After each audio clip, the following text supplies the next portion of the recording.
განაჩენის შესახებ ვიტყვი იმას, რომ ეს იყო ერთადერთი სწორი და კანონიერი განაჩენი, რომლის გამოტანაც შეიძლებოდა ამ სისხლის სამართლის საქმეზე და მოსამართლეც ვალდებული იყო გამოეტანა ზუსტად ის განაჩენი, რომელიც გამოიტანა. ლევან ჯანგველაძე მოკლეს ანგარებით, შეკვეთით, გელა უძილაურმა ფული აიღო იმისათვის, რათა მოეკლა ლევან ჯანგველაძე და გელა უძილაურს არანაირი პირადი მოტივი, არანაირი პირადი მიზეზი, რომ ლევან ჯანგველაძე მოეკლა, არ გააჩნდა. გახსოვთ თქვენ, მაშინვე, როდესაც მე საქმეში ჩავერთე. დავიწყე საუბარი იმასთან დაკავშირებით, რომ გამოძიება მიდიოდა არასწორი მიმართულებით.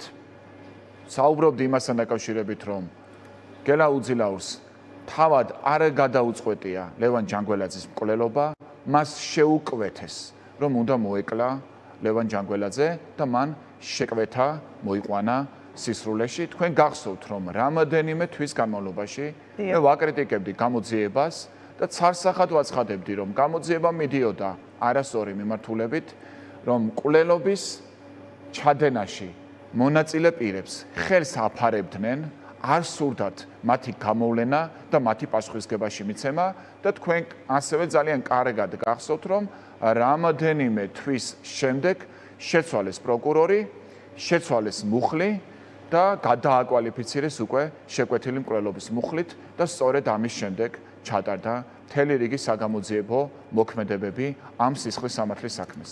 წარმოიდგინეთ, რომ რამოდენიმე თვის განმავლობაში ფაქტობრივად არ ხდებოდა მნიშვნელოვანი მტკიცებულებების მოპოვება, თუმცა ვინაიდან ეს იყო ძალიან ნაშკარა, რომ საქმე ჰქონდა შეკვეთილ მკვლელობასთან, რა თქმა უნდა, ჩვენი მოლოდინი იყო ის, რომ დადგებოდა გამამტყუნებელი განაჩენი გელა უძილაურს მიმართ. საინტერესოა ის ფაქტი, რომ გელა უძილაურმა თავისი ჩვენებით თავად შეუწყო ხელი იმას, რომ მოსამართლეს მიიღო აღნიშნული გადაწყვეტილება. მისი ჩვენება იყო უკიდურესად არადამაჯერებელი, უკიდურესად არასანდო. აბსოლუტურად ალოგიკური, წინააღმდეგობრივი, როგორც საკუთარ თავთან, ასევე საქმეში არსებულ ნეიტრალურ მტკიცებულებებთან. სასაცილოც კი აღარ იყო მისი განაჩენი, თქვენ კარგად იცით, რომ მან მოიყვანა რაღაც ვერსია, თითქოს მიდიოდა ვიღაც სვეტასთან და ამიტომ მოხდა უნივერსიტეტის ქუჩაზე, მე უცებ სვეტასგან გაიგო, რომ მე უნივერსიტეტის ქუჩაზე კი არა ვარ, ვაკეში ვარო და ამის შემდეგ უკვე ვერეს ხეობაზე ფეხით გადავიდა თურმე, შემდეგ სვეტას ვერ შეხვდა, არ ვიცი რატო ვერ შეხვდა სვეტას, თურმე შემთხვევით შემდეგ შეხვდა ლევან ჯანგველაძეს, თითქოს მისი მოკლა არ უნდა მისი ხელში დაჭრა და მოგვიანებით თურმე რამდენიმე დღის შემდეგ გაიგო, რომ ლევან ჯანგველაძე იყო გარდაცვლილი. ეს ყველაფერი ხომ სრული აბსურდი არის. ეს ყველაფერი ხო ეწინააღმდეგება საქმეში არსებულ მნიშვნელოვან მტკიცებულებებს. ჯერ ადამიანი, რომელიც არის სპეცრაზმელი და თავადაც ამბობს, რომ მე ვიყავი პროფესიონალი მსროლელი. მაშინ ისმის კითხვა, თუ ადამიანის ხელში დაჭრა უნდოდა, ამდენი ტყვია წელს ზემოთ, ისეთ ადგილებში, რომელიც არის საშიში ადამიანის სიცოცხლისათვის, რომ იქ დაზიანებას აყენებ, როგორ მიეყენა ამდენი დაზიანება. ფაქტობრივად ქალაქის ცენტრში ადამიანი ჩაცხრილა და ამბობს ამას, რომ მე არ ვიცოდი ეს თუ გარდაიცვლებოდაო, მხოლოდ ხელში დაჭრა მინდოდა მისიო, ასევე ნათლად ჩანს ის, რომ მას აწვდიდნენ ინფორმაციებს, მას არ უნდა ცოდნოდა იმ დროს სად იყო ლევან ჯანგველაძე, მაგრამ ფაქტია, რომ მას ეხმარებოდნენ ამ დანაშაულის ჩადენაში, მას არ ეცოდინებოდა ის თავისით რა თქმა უნდა, ვერ მიიღებდა ინფორმაციას იმასთან დაკავშირებით, თუ სად იმყოფებოდა ლევან ჯანგველაძე. ვის აფარებს ხელს გელა უძილაური?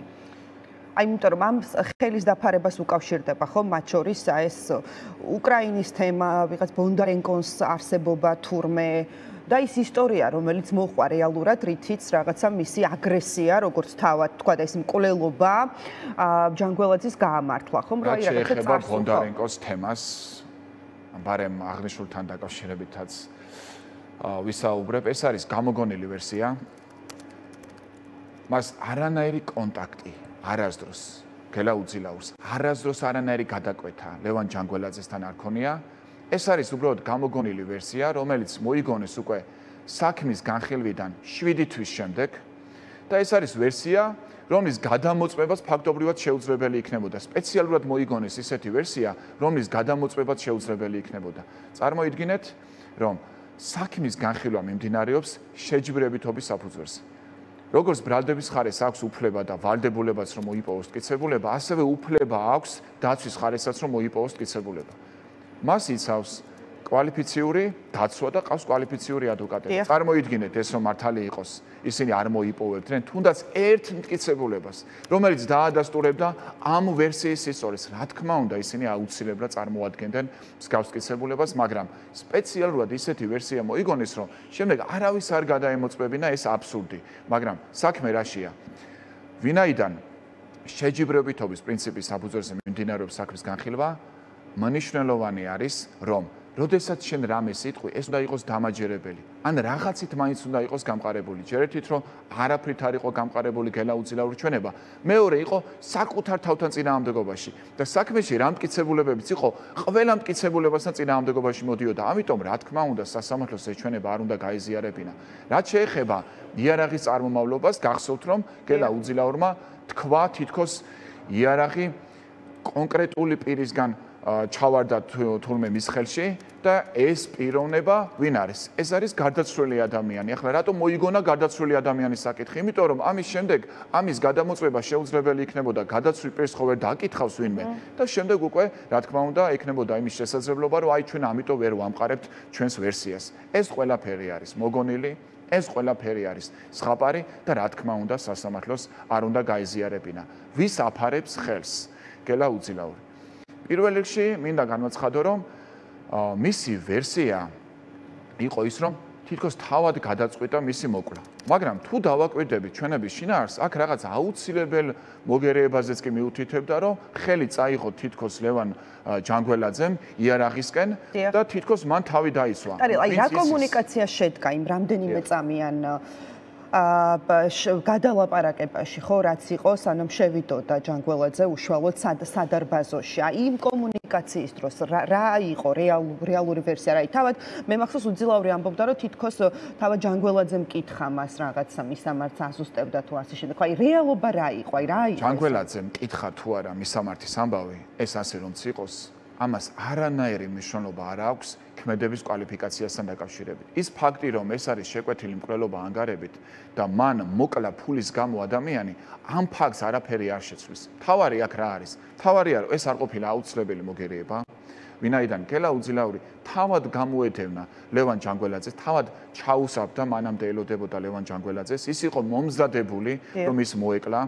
რა თქმა უნდა, ეს უკვე იყო ტიპიური შეკვეთილი მკვლელობა და შეკვეთილი მკვლელობის მომზადება უკვე დასრულებული იყო და ამის შემდეგ, როდესაც უკვე დაინახა ლევან ჯანგველაძე, გამოედევნა მას და განახორციელა არაერთი გასროლა მისი მიმართულებით. აქ არც აუცილებელი მოგერიება არის და არც 100 მუხლი არის, ანუ შეკვეთის და ანგარების გარეშე განსაკვლელობა, ეს არის ტიპიური შეკვეთილი მკვლელობა.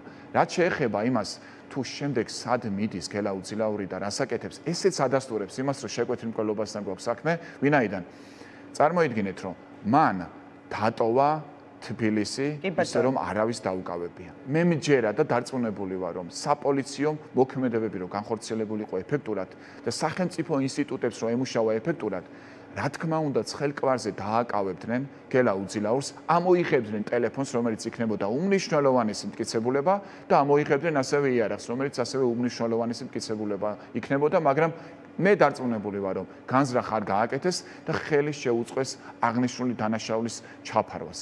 ასევე ეს ადამიანი მკვლელობის შემდეგ წავიდა ქარელის მიმართულებით ოკუპირებულ ტერიტორიასთან, მას ჰქონდა მოლოდინი და მას ჰქონდა იმის იმედი, რომ ის გადავიდოდა ოკუპირებულ ტერიტორიაზე. სწორედ ამიტომაც არის, რომ პროკურორმა ბატონმა ლევან მეფხაძემ მიმართა სასამართლო პროცესზე გელაუძილაურს, თქვენ გაგწირეს და რა თქმა უნდა, ეს ადამიანი გაწირეს და შემდეგ ის ეკონტაქტებოდა უკვე პასუხისგებაში მიცემულ სხვა პირებს, მას შემდეგ რაც ის ვერ გადავიდა ოკუპირებულ ტერიტორიაზე, ის დააბრუნდა თბილისში და ეძებდა ამ ადამიანებს.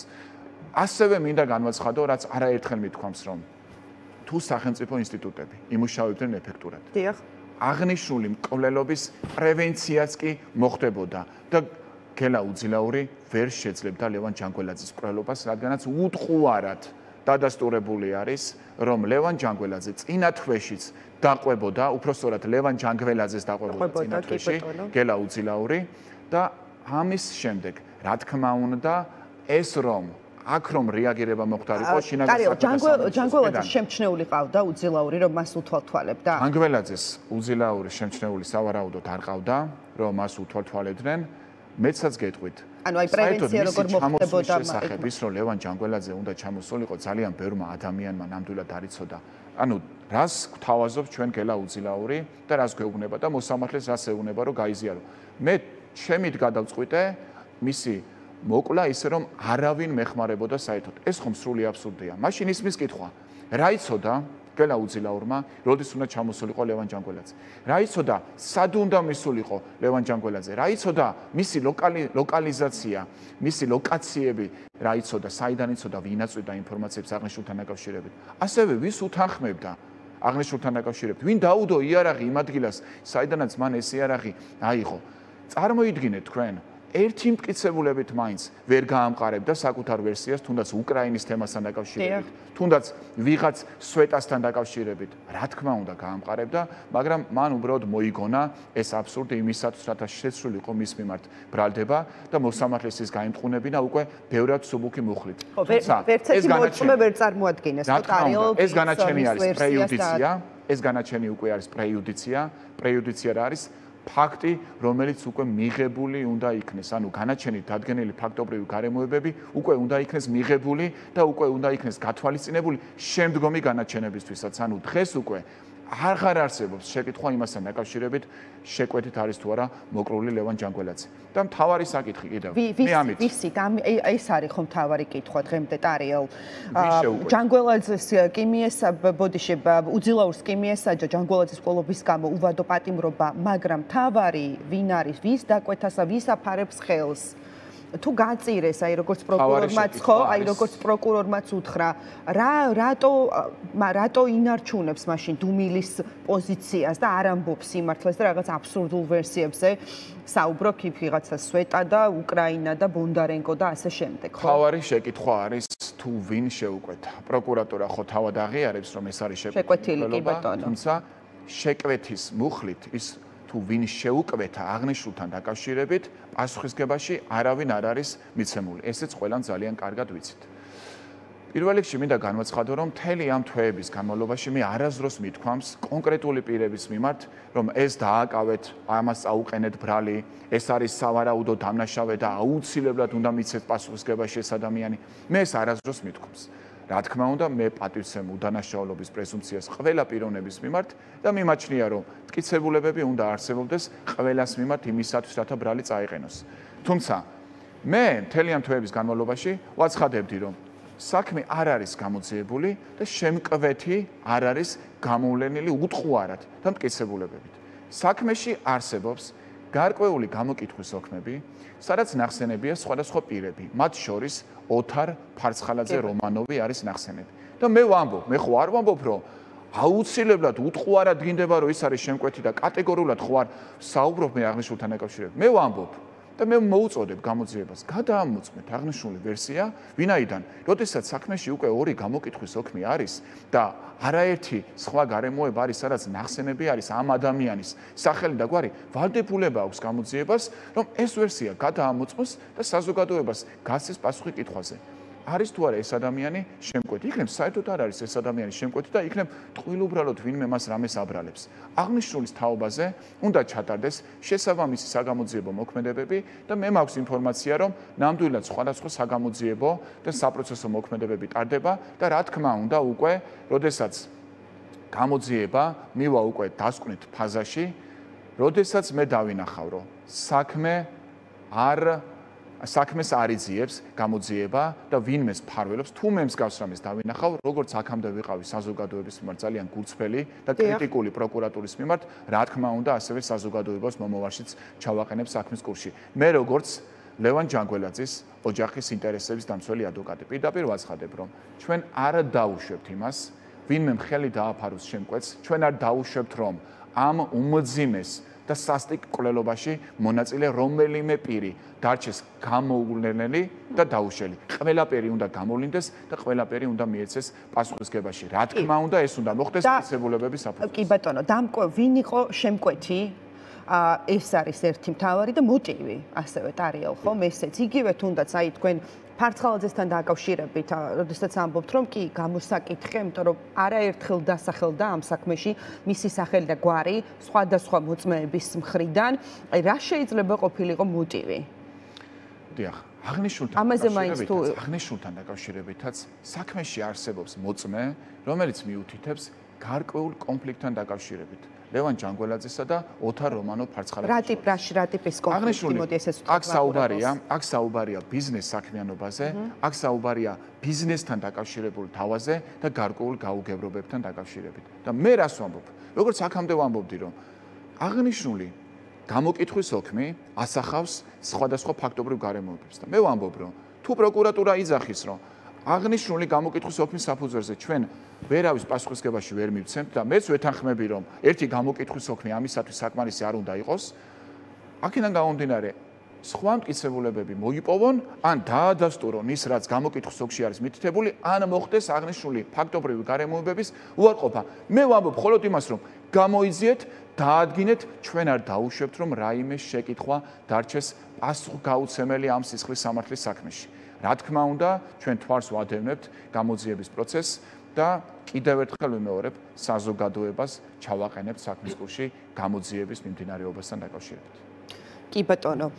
ანუ გააქვთ ნდობა ყოველ შემთხვევაში გააქვთ გამოძიების ტარი, იმიტომ რომ ჩვენ არაერთი ეთერი გქონია, სადაც ცოტა სკეპტიკურად უყურებდით მსუბუქად, რომ თქვათ გამოძიების მიმდინარეობას, მე რაღაც ცვლილებები მოხდა, იქ კონკრეტული პირებით შეიცვალდნენ, ვინც ამ საქმეს იძიებთ, მაგრამ აი დღის გადმოსახედიდან როგორ ფიქრობთ, არის აი თუნდაც ოჯახის მხრიდან არის ნდობა გამოძიების სადმე? დაზარალებული ადვოკატი ყოველთვის უნდა იყოს კრიტიკული გამოძიების მიმართ. ყოველთვის უნდა იყოს კრიტიკული გამოძიების მიმართ. მით უმეტეს ამ სისხლის სამართლის საქმეში, სადაც კიდევ ერთხელ სასახად ვაცხადებ, რომ სახელმწიფო ინსტიტუტებს რომ ეფექტურად ემუშავა მკვლელობა არ მოხდებოდა და ეს არის საქმე, რომლის გამოძიება, თავარი ფაქტების უტყუარად დადგენა შეიძლებოდა სულ რამდენიმე დღეში. როდესაც პირველივე დღეს შეეძლო გამოძიებას, რომ უტყუარი და ნეიტრალური მტკიცებულებები მოეპოვებინა, თუმცა შეგნებულად არ გაკეთდა ეს. მიდიოდა თვეების განმავლობაში საქმის ჩაფარცხვის ოპერაცია. აქედან გამომდინარე, მე როგორ უნდა გითხრათ თქვენ, რომ მე ვინმეს ბრმად ვენდობი. რა თქმა უნდა, ვიქნები კრიტიკული, როგორც აქამდე ვიყავი, თუმცა უნდა აღვნიშნო ისიც, რომ მას შემდეგ რაც პროკურორი შეიცვალა, ბევრი მნიშვნელოვანი საგამოძიებო მოქმედება ჩატარდა და ზოგადად შეკვეთილი მკვლელობის დადასტურება ყოველთვის რთულია, კარგად მოგეხსენებათ, მით უმეტეს, როდესაც რამდენიმე თვის განმავლობაში მიდის საქმის ჩაფარცხვის ოპერაცია. აი მარტივ მაგალითს გეტყვით. ძალიან მნიშვნელოვანი მტკიცებულებები იქნა ამოღებული, მაგალითად ტელეფონების ამოღება და ტელეფონებიდან მნიშვნელოვანი ინფორმაციის გამოთხოვა. იცით როდის მოხდა? 3 თვის შემდეგ. ეს უნდა მოხდარიყო პირველივე დღეებში. ამიტომ მე დარწმუნებული ვარ. ამ კითხვებს თავიდან ამ დროის განმავლობაში, ამ თვეების განმავლობაში, თუნდაც იმ ტელეფონებიდან ძალიან ბევრი ინფორმაცია გაქრა და წაიშალა. ისეთი ინფორმაცია, რომელიც შესაძლოა ყოფილიყო გარდამტეხი ამ სისხლის სამართლის საქმეში. და ერთ რამეზე მე და კიდე გავაკეთო კომენტარი. აქ სხვადასხვა ტელევიზიებით საუბარი მიდის იმასთან დაკავშირებით, თითქოს აი როგორი მართალი იყო უძილაური, როდესაც მოიყვანა რაღაც ვერსია, მოიგონა თუნდაც სვეტას ვერსია, რომ თითქოს არ დადასტურდა შეკვეთა, რადგანაც უძილაურმა მისცა ჩვენება. მე ამას მინდა უბრალოდ უპასუხო, მათ შორის ჩემი კოლეგების ხსენებაც იყო და მე არ მინდა რომ დაემსგავსოს ამ საქმის განხილვა ჩემი და ჩემს კოლეგებს შორის, ადვოკატებს შორის პოლემიკას. პირიქით, მე უდიდეს პატივს ვცემ ყველა ჩემს კოლეგას, მათ შორის იმ ადვოკატებს, რომლებიც იცავენ ბრალდებულების ინტერესებს, ეს მათი მოვალეობაა, რომ ყველაფერი გააკეთონ მათ დასაცავად, თუმცა ეს ვერსია, რომელიც წარმოდგენილი იქნა ამ საქმეში დაცვის მხარის მხრიდან, ვერანაირ კრიტიკას ვერ უძლებს, იყო ტრაგიკომიკური ვერსია და რა თქმა უნდა, ერთადერთი სწორი გადაწყვეტილება იყო ამ ვერსიის უარყოფა.